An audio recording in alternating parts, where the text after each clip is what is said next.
Hello and welcome to House of Cult. My name is Alessandro, and with me, as always, is Ariel, the owner and founder of the Pretty Cult. Today, we have quite possibly one of I think, the most bold and striking new alt pop singer-songwriters that we've kind of seen in recent, months or even years joining us today. And that is none other than Candi Carpenter. Just thank you so much for joining us today, Candi. How are you doing today?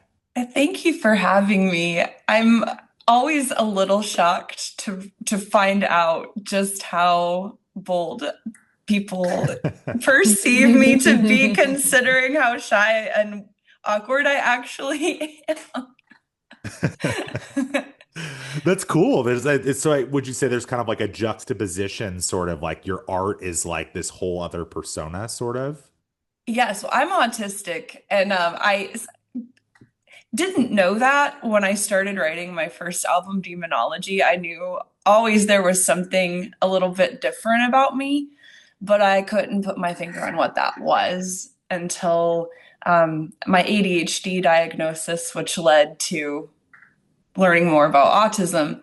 And so when I wrote Nervous System for that record, I thought that I was writing just one of the most relatable songs anyone had ever heard. Like, oh, everybody secretly feels this way. And then Hmm. when I posted it on TikTok, um, Autism Talk found me. And they went, one Hmm. of us, one of us.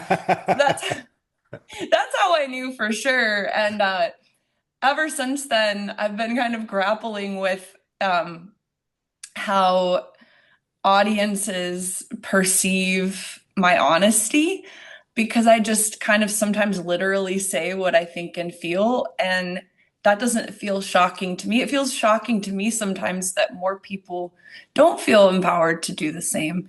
So, yeah, I'm just saying what I think, I guess.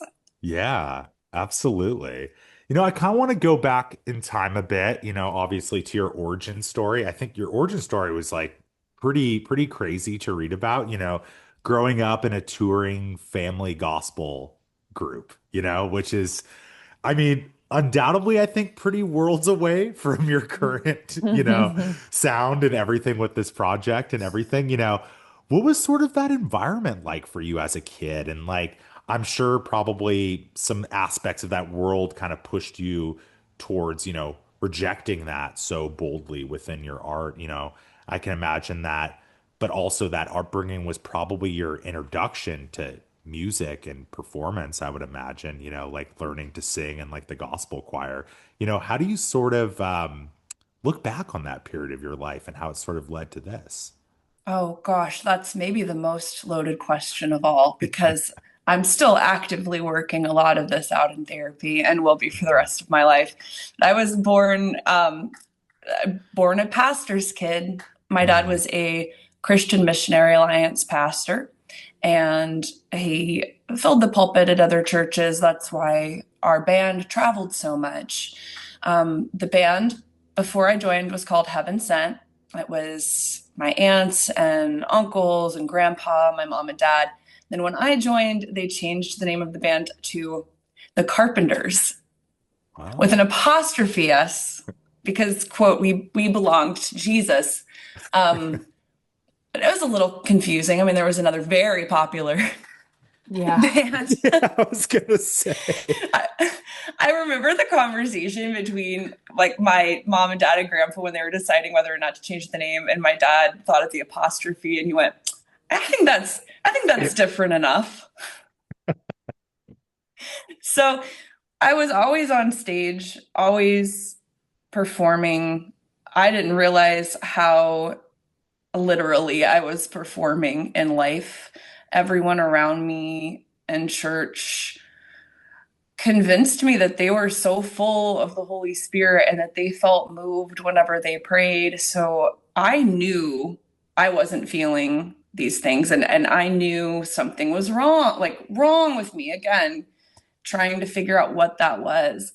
And I never will forget my family band opening for a self-proclaimed exorcist at a church in rural Ohio, who claimed that all mental illness was caused by demonic possession. So here I am sitting there in the congregation in middle school, listening to this propaganda and internalizing it and going, okay, that's what it is. That's what's different about me. I've got the demons in me. And, you know, being entrenched in shame, as long as I can remember, shame about my body, shame about my gender, my internal world, my thought life, everything, really everything that makes you human, I was raised to be ashamed of. And I went home and looked up on Ask Jeeves how to perform an exorcism on myself because I would never tell my parents my concern. You know, I wasn't prepared to tell them I had a crush on anyone, let alone that I thought I had like a legion of demons inside of me. So I would try to perform these self exorcisms at night with my mom's canola oil because we were um, not the kind of family that would have had nice olive oil. It was canola or vegetable only. So I was doing canola oil exorcisms at night in my room. And nothing happened, of course. I just broke out all the time um, because I'm rubbing cooking oil on myself. Oh my God. But yeah, it was years and years later. And I mean, there are so many repressed memories around growing up in the church. Every time one pops up, you know, you just got to take care of it. That's just kind of a part of adulting for me. It's you pay your bills, you do your job, and you exercise metaphorical demons, childhood Mm, trauma. Yeah. mm. Yeah, Yeah, for sure. definitely. I can relate, not to the degree, but I grew up in the church as well, currently in therapy, have been diagnosed with PTSD from religious trauma. So That's real. as you're talking, I'm like, I feel this. Well, I'm Oh. so sorry you relate. And in releasing music about this subject matter, it has been fascinating and healing to find out how many of us there are out there who felt this Mhm. way and who maybe have felt, you know, nervous talking about it publicly. You know, so many of us, our families are still in it. So when you come forward, you face a whole nother round of rejection. And I've been dealing with that with my family, even more since American God came out. I mean, I think they were prepared to kind of just not say too much about demonology, but American God, even though I'm saying the American God, I'm not saying the Christian God. No, I'm you're not really not. identifying Yeah. it. Yeah, which is I really think the interpretation of American God really, you know, it's an individual thing. Everybody hears something different. Hmm. And I wanted it to be that way because I wanted it to start conversations. Yeah. Yeah. I'm congrats on getting out. I'm proud of both of us. Yeah, congrats to you as well. Thank you. We're not alone. There are We a are lot not. of us out there. It's true, and that's a side of TikTok I have found Yes. in the beginning of my journey and being like, whoa, I'm sad that there's so many of us, but I'm also happy. Happy, not in the term of happy, but it's nice that in a way there are people, even on the internet that I don't know, and I'm looking at their content and I'm like, oh my God, I had the same thing.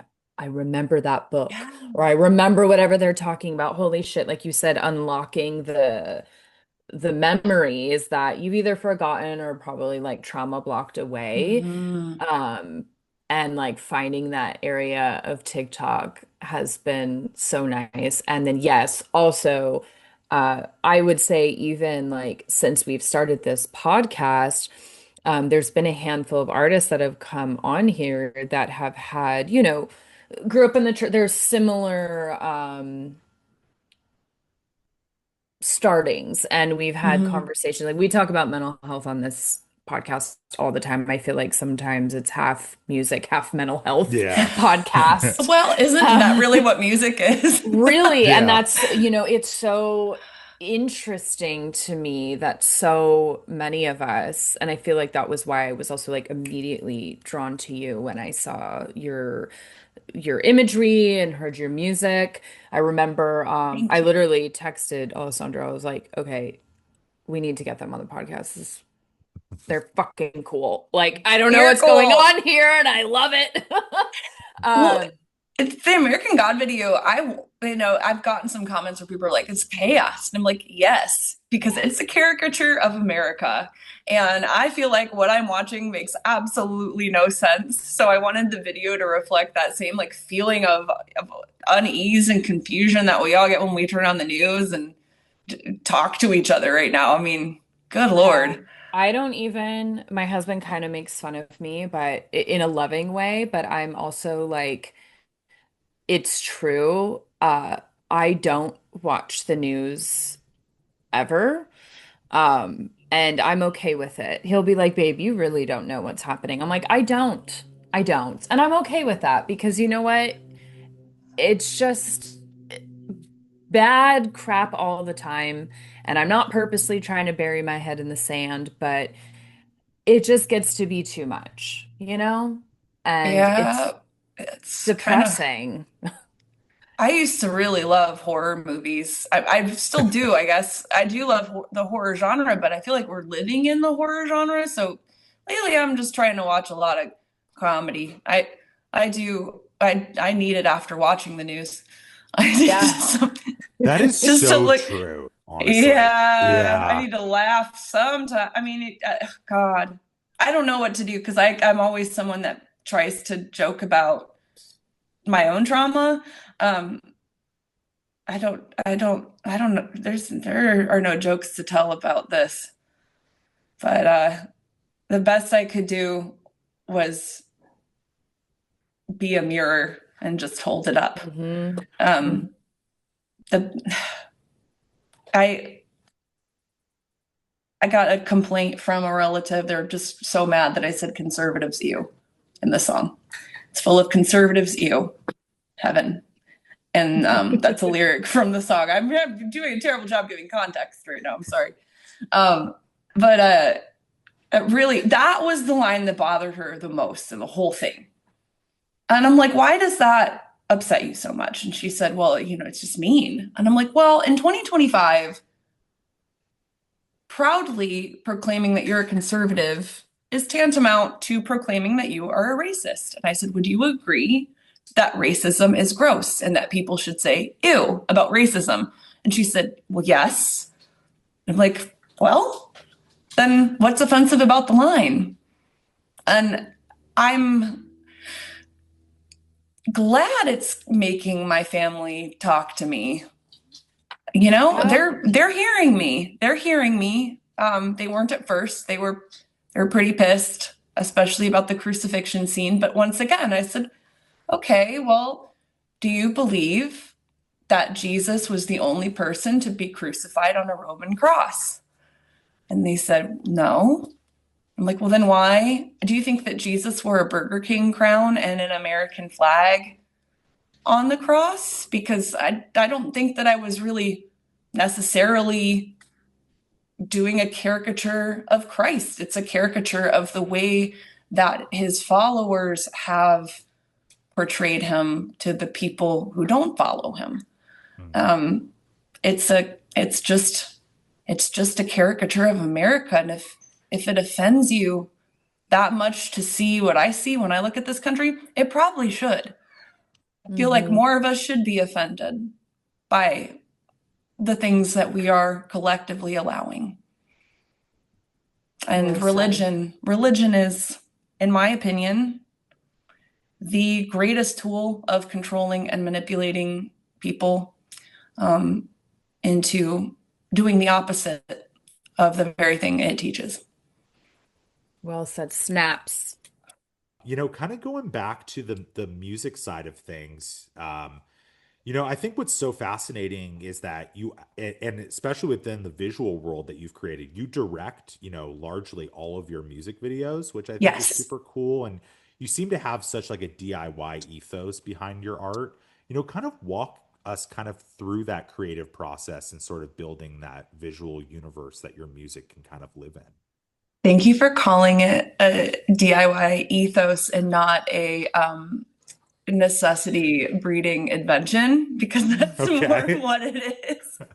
I I would love to go ham with a massive video budget someday and just get to do whatever I want. But like I have these ideas that like I can't unsee. Actually, visualizing the world inside of the song while I'm writing it is a big part of my process for creating new music. And it's I don't know, it's like very visceral what I see when I close my eyes when I'm working on a song. And then I want to bring it to life. I want to be able to show people what I saw when I was writing and recording the piece. So I start looking into props and realizing that everything I want to do is far and above, just way out of my budget. And then I think, okay, how can I make this myself? Which friends would be so down to, get covered in paint and get gross with me and put this up. And I co-directed 6 music videos for this EP.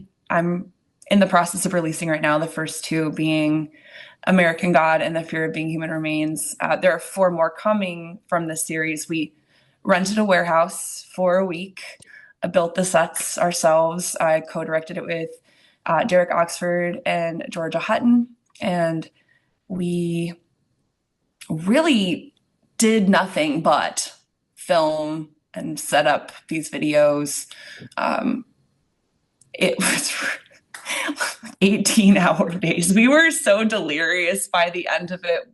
We probably should not have waited to the end for the crucifixion scene. In retrospect, that wasn't the safest day to do it after we were a week sleep deprived, but Yeah. everything went fine. No one got hurt. No.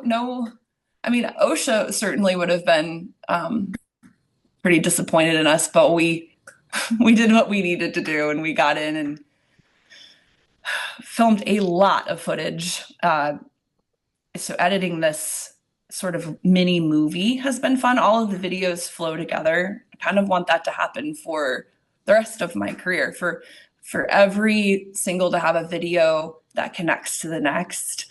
I'm sure that will be difficult to achieve and probably never live up to what I wanted to do. But I just feel really lucky to have friends and people in my life who will humor me and get on board with these like way over the top, sort of like middle school productions I'm putting on where we get together for set building parties. That sounds I fun though. Yeah, It it's is. Yeah.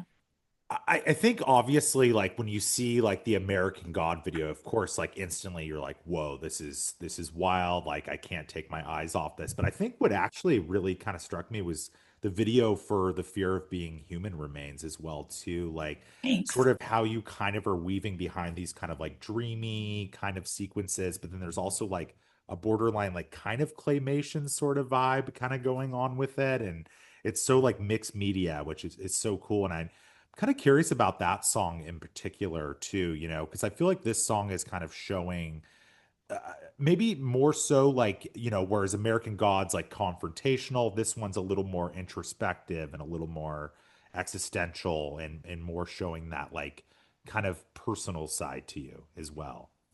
That's typically where I go. That's how I like to write. American God is an outlier. It's just, I am really pissed off. Hmm. So I don't know that there's a way for me to address our current political climate in a way that isn't just like balls out, pissed off, angry. Mhm. I'm just furious. So is the song about it. But like the whole this little project, it's called Reincarnation, the CP. After Demonology came out, I wasn't expecting it to gather this really cool cult following that, that we were able to find with the project. And so many folks out there who related to the stories. Demonology helped to build a beautiful community of ex-evangelicals and queer folks and neurodivergent folks who were looking for like-minded people who also wanted community. So my shows are this beautiful space where people make friends and truly connect. And trying to write new stuff after demonology was daunting for me. I wasn't really sure where to begin. I sort of put it all out there with that project. So I went to LA to work with some different producers and figure out what I wanted my sound to be. I like a lot of different things. I'm trying to figure out how to combine those things, how to make my own sound out of all of the things that I love. And we got 6 really different songs. One of those songs is called Reincarnation. And I feel like that is what this EP represents. It's kind of me reincarnating from that demonology world into the new album I'm making right now.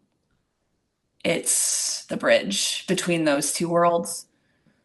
I always wanted to do this connective tissue music video thing. I've wanted to do that for a long time. I wanted to do it with demonology. We just didn't have the budget or the resources to start.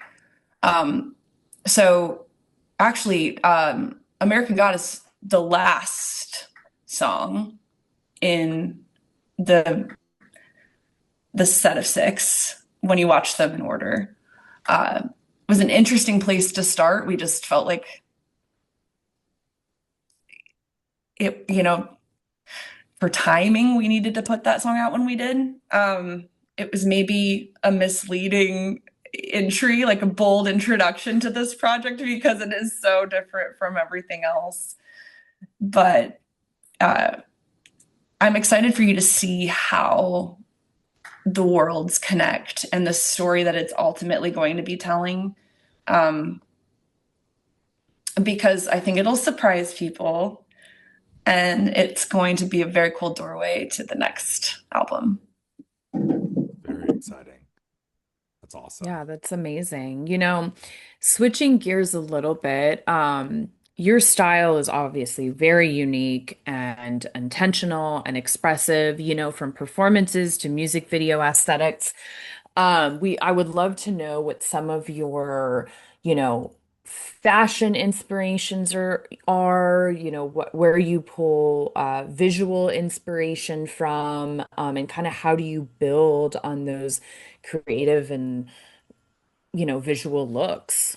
Wow, these are such great questions. Thank you. I'm Thanks. really excited to answer this. I loved Tim Burton so Oh yeah. much. Personal hero, like just everything.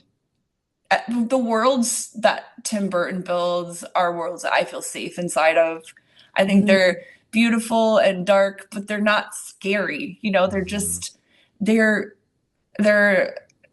they sh death is just the opposite side of the coin of life, and we're so scared of it. I think partially because society always sweeps death away and hides it from us. It's always under the rug.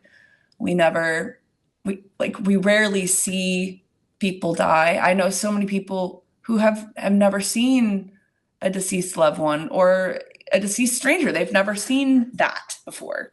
Mhm. Um, that's a very American uh, way of looking at and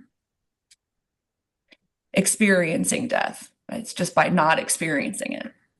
And Yeah. I have found a lot of peace in contemplating death, and what I believe happens afterward. And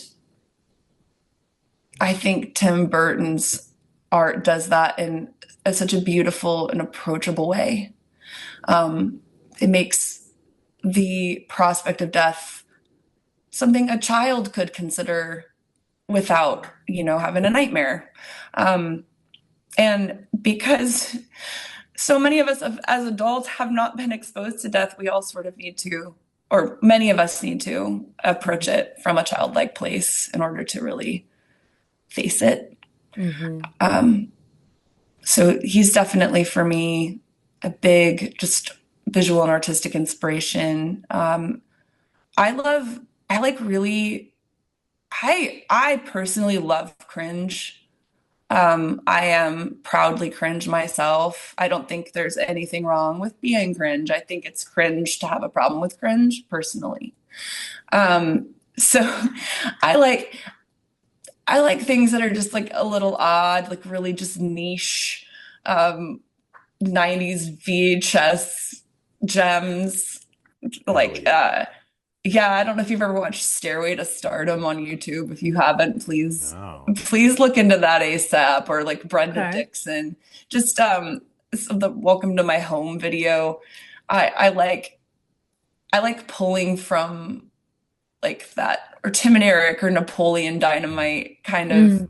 place that also is, I like to find uh the real folks who inspired those aesthetic worlds. So I think there's just as much Tim and Eric in what I do as there is Tim Burton. It's like, what if goth were like it's like fully absurdist and off the wall. Um and and fashion, I mean, really, if I could grow my hair all the way down to my butt like Morticia Adams and just like actually do that, I would just walk around a graveyard in a gown all day for sure. But um, since that's not a practical choice, uh, I I like sweats at home, but I also am a huge Project Runway fan. And Ooh. when I discovered Hester Sunshine on Project Runway and I saw their New York Fashion Week show, I looked at my partner at the time and I said, I'm going to work with them someday. I have to. And I followed them, and it was years later. I reached out to them about helping me put together a bunch of the looks for these music videos, and they agreed. And I got to wear my favorite dress of all time in one of the Wow. videos from that runway show. That's The That's amazing. awesome. there I'm always thinking ahead, like what I would love to do, like my ultimate dream. Someday I'm going to do this. I will be a musical guest on SNL. And what I want to do is I just want to sit on a stool and have somebody shave my head while I sing a song and just shave off all my hair. That's my other big aesthetic dream. I don't know why. I just think that'd be pretty badass to do. No, Hell yeah.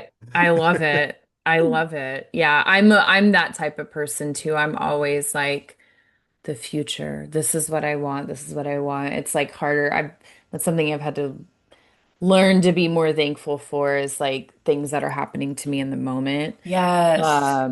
Which I'm like, I need to like, you know, what's happening to me right now was something that I dreamed of in the future, and I need to be thankful that I got here and Yes. take a moment with it.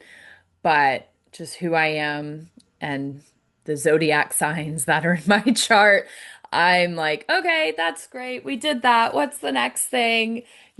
Like, but I love hearing that I need to watch more Project Runway. I've We watched all do. certain seasons, and I have found a couple designers that I follow religiously now, but I need to spend more time with that. Thank you for reminding me that.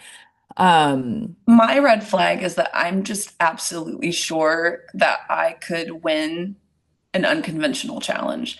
Like, I have no experience with fashion design, and really no fine motor skills to speak of, but I just like feel like if I, well, actually, I did make one of the dresses for my music video for Little Freak, which you'll see next year. I made a garbage tutu.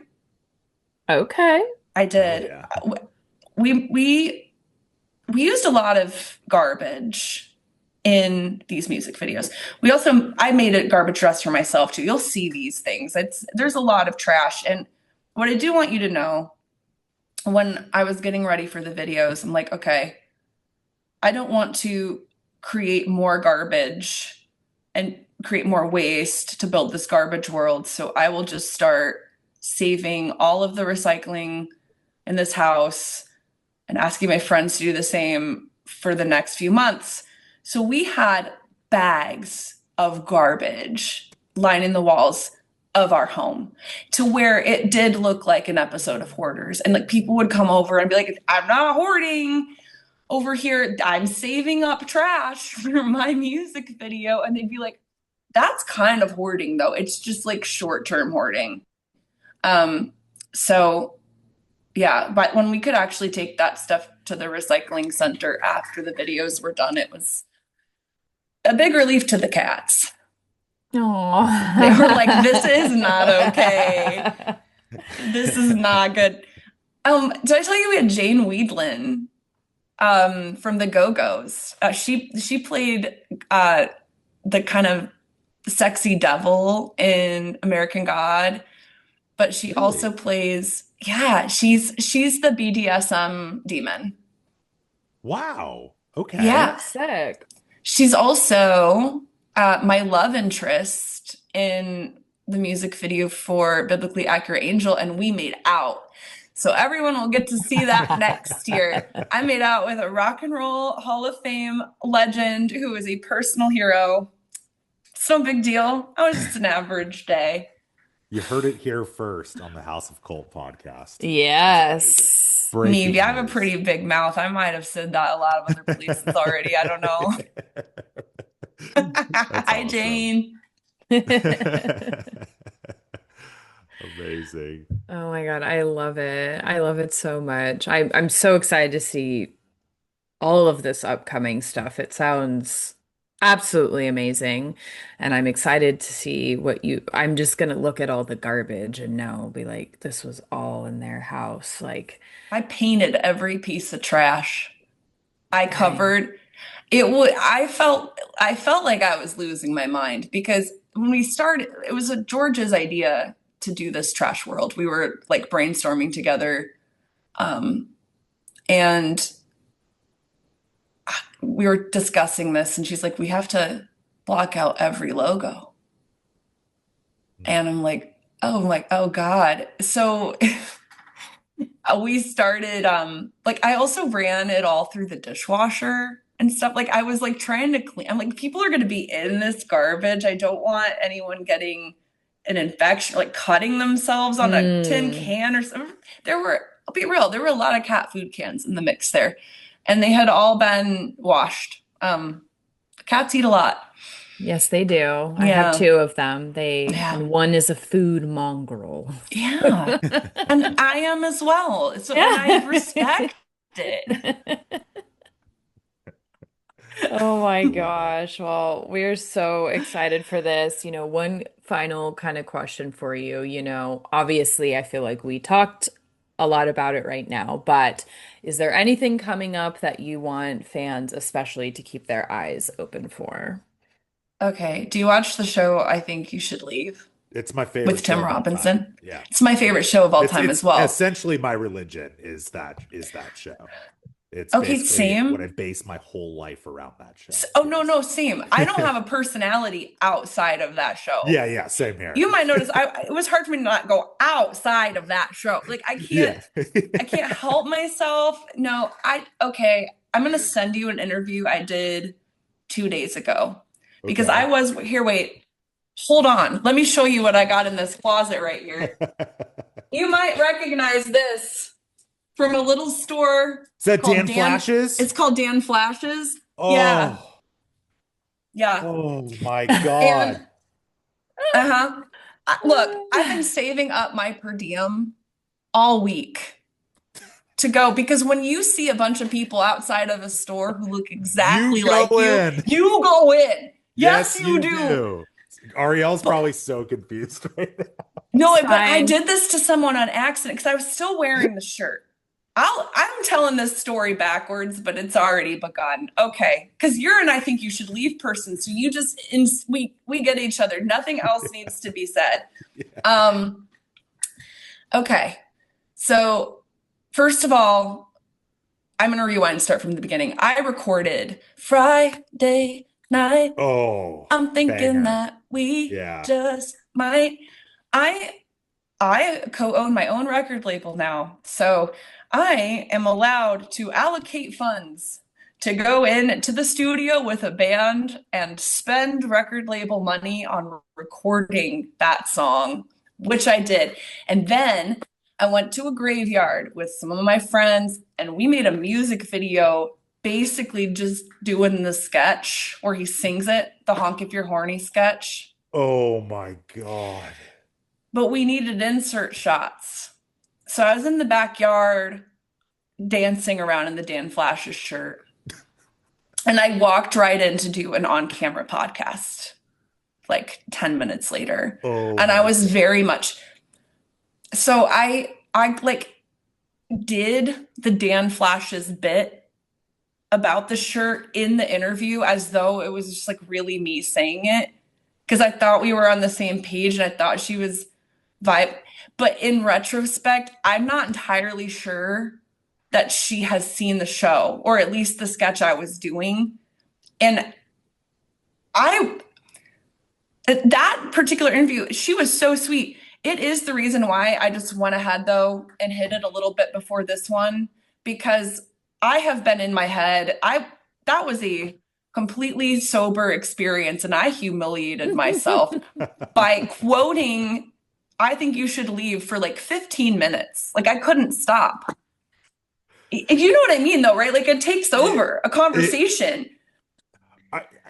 absolutely. Yeah. Like I've never related to something more in Yeah. my life, I think. Uh, it's this, what is this like? Should we, while they're working on the DSM-6, should we like talk to them, to whoever's in charge of the mental health dictionary about like putting in a new condition about people that can't stop quoting the show? Yeah, 100%. I mean, once a day, I'm pretty much like, I don't Oh even want to God. be around I don't even, anymore. oh, you Carl Yeah. Havoc, yeah. Yeah, Oh, I'm Ariel, Carmine you Laguzio. gotta watch every episode of this. You You, have to watch Clearly, every episode. I have been missing out on something crucial in life, and I need to get up to speed here. It is. look, we've gone fully off the rails here right now because You'll it's also, understand me more as a human, Ariel, yeah, if you and watch this me. show. Yeah. No, Okay. I already know everything I need to know about you, Alessandro. I know everything I need to know. I have all of the information. You are welcome. Come on over. Let's hang. Absolutely. Here's what you're gonna love to know too. I have two of the Shirt Brothers shirts. We could be Shirt Brothers sometime if you ever want to be. Absolutely. Our, There's our, no our, rules. R.I.P. to Shirt Brother, to be I honest. know, Yeah, yes. yeah, Oh. he sadly passed, but he will forever live on. That is, Yeah, oh he's in our hearts for sure. Santa my, Claus. oh my, incredible. Yeah. Yeah. Yeah, Incredible. okay. All right. Incredible. Sorry, everyone who listens to this show on the reg. I ruined it. No, no, this is great. Oh, no, because you can't stop thinking about the show, right? Right No, now. I I Yeah. like, cannot. I I know have I know what's questions, happening. but it's Yeah. okay. Yep. Yeah. You need to send me the name of the show again when we get off here, Alessandro, so I can make Yeah, sure I watch You know what this. I want to do next? It was also the night that the skeletons came to life. I think someone needs to cover that for sure, if they haven't already. I'm covering it every day in the shower. That's Me for too. sure. You know, Me too. so. Me too. All right. All right. I'm done. I'm done. I I can't show love my this. hand anymore. Candy, this has been awesome. Just thank you so much again for taking the time to chat with us. And we'll Anytime. just thank you so much. And yeah, we'll be on the lookout for everything next year. Thanks, friends. Great to meet All you. Great to meet right. you, Awesome. Good to Ariel. meet you. Thank Had a you. wonderful time. Thank Yes. You you. Take too. care. Bye, All right. everybody. See ya. Bye.